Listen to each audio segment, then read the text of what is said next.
Donald Trump really wants you to believe he's just nothing to do with Project 2025, the 900-page wish list of far-right proposals should he win the presidency. He has gone so far as to claim, quote, "I have no idea who's behind it." One of the guys behind it is John McEntee, seen here holding Donald Trump's bag.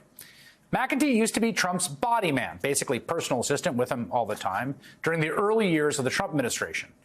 It did not end well. He was literally the man closest to the president, Johnny McEntee, President Trump's personal assistant, his body man, abruptly forced out of his post and escorted off the White House grounds Monday. NBC News confirming McEntee is under investigation by the Secret Service for serious financial crimes.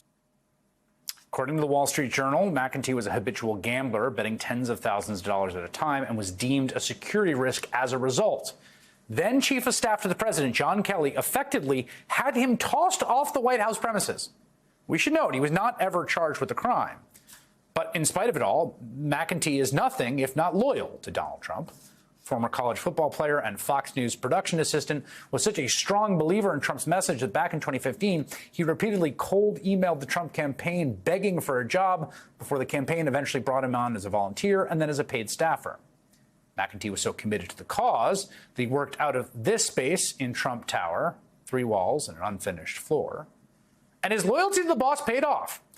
After Trump fired John Kelly, remember, because he kept hiring people and then he would say they're idiots and they're terrible and get rid of them, right? So after he fired John Kelly, who's one of those people, as chief of staff, guess what? He brought McEntee back, the guy that had been deemed a security risk, this time as, wait for it, director of the Presidential Personnel Office.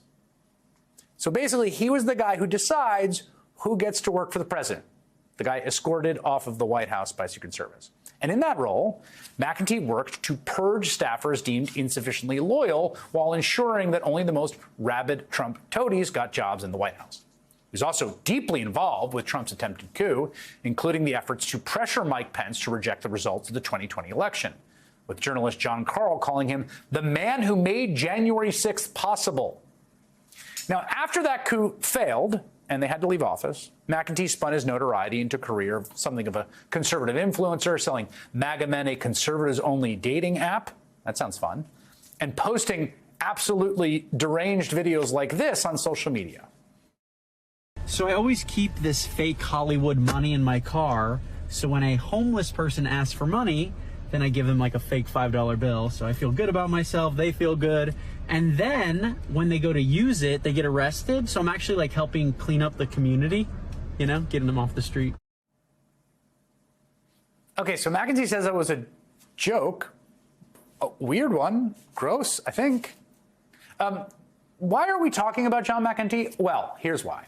That guy is a senior advisor of Project 2025. Specifically, he's an advisor to the Presidential Personnel Database. That is a project to staff the White House in the event Trump wins in November, which means the grifting, gambling Jan 6 henchman, who is too much of a security issue for the Trump administration, is going to be the guy vetting resumes the second time around.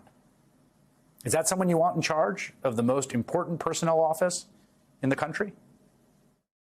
Hey there, MSNBC fans. I'm Luke Russert, and be sure to join me, Rachel Maddow, Jen Psaki, Lawrence O'Donnell, Steve Kornacki, Joy Reid, and many more September 7th in Brooklyn, MSNBC Live Democracy 2024. Click on the link for ticket information. We will see you there.